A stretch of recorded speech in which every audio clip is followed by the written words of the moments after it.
জি, এই মুহূর্তে আমরা রয়েছি নাটোরের যে পুরাতন জেলা প্রশাসকের যে পুরাতন বাংলো, সেই বাংলোর একটি জায়গায়। এবং এই পুরাতন যে বাংলোর যে বাঁশঝাড় রয়েছে, এই বাঁশঝাড়ের ভিতরে একটি জায়গায় কিন্তু বিপুল পরিমাণ যে ব্যালট পেপার সেটি কিন্তু আমরা দেখতে পাচ্ছি। এবং এখানে বাংলাদেশ সেনাবাহিনী, পুলিশ সহ জেলা প্রশাসনের যারা কর্মকর্তা রয়েছেন তারা কিন্তু এখানে এসেছেন।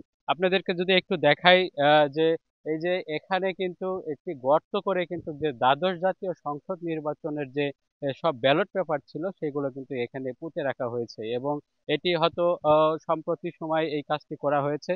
আপনাদেরকে আমরা একটু দেখাতে চাই যে এই হঠাৎ আজকে যে বেলা 12টার সময় কিন্তু এই যে নাটোর জেলা প্রশাসকের যে পুরাতন বাংলো রয়েছে, এই বাংলোর ভিতরে গতকাল কিন্তু একটি পুকুর থেকে প্রায় 6টি অস্ত্র উদ্ধার করা হয়। আজকে কিন্তু দ্বিতীয় দিনের মতো সেই অস্ত্রগুলো উদ্ধারের যে অভিযান সেটি কিন্তু পরিচালনা করা হচ্ছে। এবং এর মধ্যে হঠাৎ করে কিন্তু একজন দেখতে পারে যে এখানে প্রচুর পরিমাণে যে ব্যালট পেপার রয়েছে, সেই ব্যালট পেপার কিন্তু এখানে পড়ে রয়েছে। আপনারা দেখতে পাচ্ছেন যে এই মুহূর্তে বিভিন্ন ভাবে যে সিল মারা ব্যালট সেটি কিন্তু এখানে রয়েছে।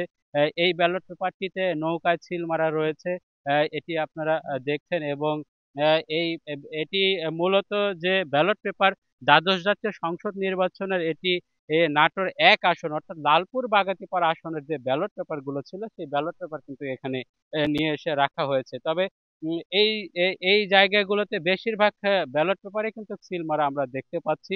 এবং এখানে যারা জেলা প্রশাসন এবং সেনাবাহিনী এবং বাংলাদেশ পুলিশ রয়েছেন, তারা তাদের সঙ্গে কিন্তু আমরা কথা বলেছি। এবং তারা যেটি বলছে যে আসলে এইভাবে কিন্তু ব্যালট পেপার ডিস্ট্রয়ের অর্থাৎ ধ্বংস করার কোনো সুযোগ নেই, যেহেতু এটি একটি সরকারি সম্পত্তি এবং সরকারি গুরুত্বপূর্ণ নথি। সে কারণে কিন্তু এভাবে রাখার কোনো সুযোগ নেই। এবং এভাবে কিন্তু ডিস্ট্রয় করার কোনো সুযোগ নেই। ডিজাইন, এলিগেন্স, বিউটি, সেরা পণ্য সবার জন্য জেভিকো। আমরা জেলা প্রশাসনের যিনি রয়েছেন এনডিসি, তার সঙ্গে আমরা কথা বলেছি। তিনি আমাদেরকে কি কথা বলেছেন যে তার যে অফিসে জায়গা না হওয়ার কারণে কিন্তু এখানে নিয়ে এসে তারা এখানে যে গর্ত করে সেটি কিন্তু ডিস্ট্রয় করেছে। আসলে এইভাবে কিন্তু ডিস্ট্রয় অর্থাৎ ধ্বংস করার কোনো সুযোগ নেই, যেহেতু এটি একটি সরকারি সম্পত্তি। এটিকে ধ্বংস করতে হলে একটি কমিটির মাধ্যমে তারপরে কি এটি ধ্বংস করতে হয়, এবং এটি জনসমক্ষে কিন্তু এইগুলো ধ্বংস করতে হয়। কিন্তু সেটি না করে কিন্তু এই যে যেভাবে করা হয়েছে, এটি আসলে সরকারি সম্পত্তি একটি ধ্বংস। এবং এটি কিন্তু নিয়ে নানা প্রশ্ন তৈরি হয়েছে যে আসলে এতগুলো সিল মারা ব্যালট পেপার এখানে আসলো কিভাবে, এবং এটি কিভাবে এইগুলো গর্ত করে রাখা হয়েছে আপনারা সেটি দেখতে পাচ্ছেন। এবং আমরা কিন্তু এখানে আরো যেটি দেখতে পেয়েছি যে বিভিন্ন যে সরঞ্জাম রয়েছে, ইলেকট্রনিক সরঞ্জাম সেটি কিন্তু এখানে রয়েছে।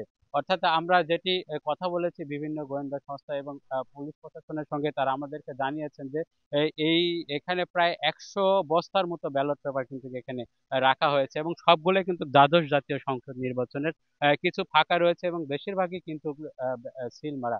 এবং নাটোরের যে ডিবি পুলিশ রয়েছে তারা কিন্তু এগুলো যে আলামত সেটি কিন্তু এটি সংগ্রহ করছেন। এবং আমরা আরো যেটি জানতে পেরেছি যে এই পাশে হয়তো জেলা প্রশাসনের পক্ষ থেকে একটি ব্রিফ করা হচ্ছে। এবং যে আহ, রয়েছে সেই ব্রিফে হয়তো আমরা আপনাদেরকে জানাবো যে তারা তাদের কি যুক্তি, তারা কিভাবে বলে সেটি। আপনাকে আরেকটু জানিয়ে রাখি আপনাদেরকে আরেকটু জানিয়ে রাখি আপনাদেরকে আরেকটু জানিয়ে রাখি যে গতকাল কিন্তু এই জেলা প্রশাসনের যে তালা পুকুর রয়েছে, সেই পুকুর থেকে কিন্তু 6টি অস্ত্র সেটি কিন্তু উদ্ধার করা হয়েছে। এবং সেই আজকে দ্বিতীয় দিনের মতো এই অস্ত্র উদ্ধারের যে অভিযান সেটি কিন্তু পরিচালনা করা হচ্ছিল। এবং এই পরিচালনার একটি একজন প্রত্যক্ষদর্শী দেখতে পায় যে এই ধরনের ব্যালট পেপার পড়ে রয়েছে। এবং আমরা আহ আহ একটু কথা বলার চেষ্টা করছি, এখানে বাংলাদেশ সেনাবাহিনী রয়েছেন এবং আরো যারা রয়েছেন তাদের মাধ্যমে।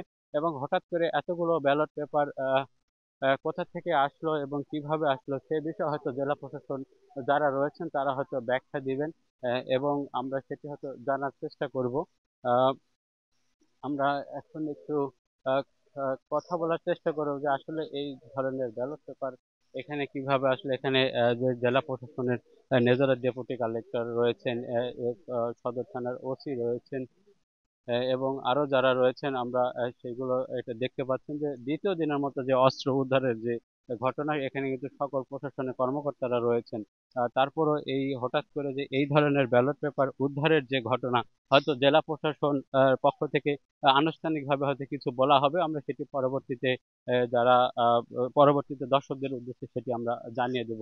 এবং এবং আপনারা দেখতে পাচ্ছেন যে এখানে বাংলাদেশ সেনাবাহিনী সহ আরো যারা রয়েছেন, তারা এখানে অবস্থান করছেন।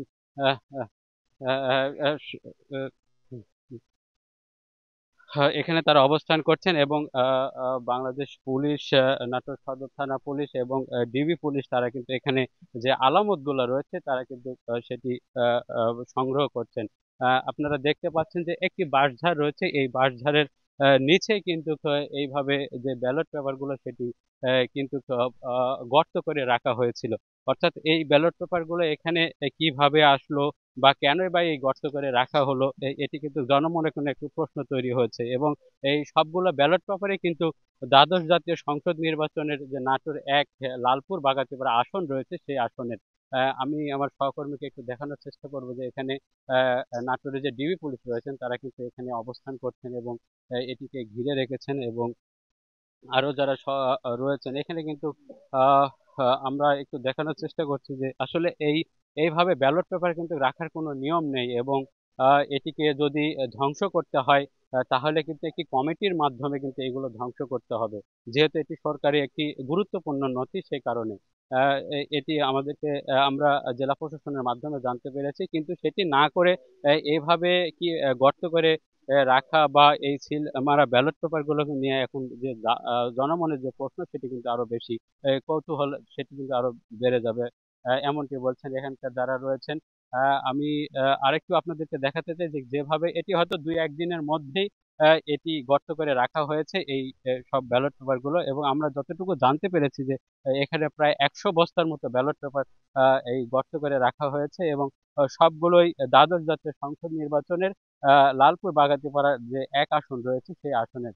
আমরা এখানে বিভিন্ন সিল মারা কিন্তু ব্যালট গুলো আপনাদেরকে দেখাচ্ছি। এবং এখানে আসলে আরো কতগুলো ব্যালট পেপার রয়েছে এটি যারা নিয়ে আসছেন, এবং এই একটি নির্জন জায়গায় এইভাবে ব্যালট পেপার গুলো ধ্বংস করা বা এইভাবে ফেলে রাখা কতটা যুক্তি, সেটি হয়তো জেলা প্রশাসন তারা যে ব্যাখ্যা সেটি কিন্তু দিবেন। এবং আমরা হয়তো এ বিষয়ে তাদের সঙ্গে কথা বলবো। তবে এই মুহূর্তে কিন্তু যে নাটোরের ডিবি পুলিশ সেটি কিন্তু তারা ঘিরে রেখেছেন এবং তারা এটিকে অ্যানালাইসিস করছেন, অর্থাৎ আসলে এই ব্যালট পেপার গুলো এখানে কিভাবে আসলো, কিভাবে রাখা হলো, কারা রাখলো, সেই বিষয়ে এবং পরবর্তীতে হয়তো এর যে আপডেট সেটি হয়তো আপনাদেরকে জানাতে পারবো। তবে এই ছিল যে নাটোরের এই পুরাতন যে জেলা প্রশাসকের যে বাংলো, সেই বাংলোর নির্জন জায়গায় এতগুলো ব্যালট পেপার কিভাবে আসলো সেটি কিন্তু জনমনে প্রশ্ন রয়েছে। পাশাপাশি এর যে একটি পুকুর রয়েছে জেলা প্রশাসনের, সেই পুকুরে কিন্তু গতকাল যে 6টি অস্ত্র উদ্ধার হয়েছে এবং আজকে কিন্তু দ্বিতীয় দিনের মতো এই অস্ত্র উদ্ধারের যে অভিযান সেটি চলমান রয়েছে। হয়তো পরবর্তীতে আমরা দর্শকদের বিস্তারিত আপডেট দিতে পারবো। তো এই ছিল নাটোর থেকে আমার কাছে সবশেষ তথ্য।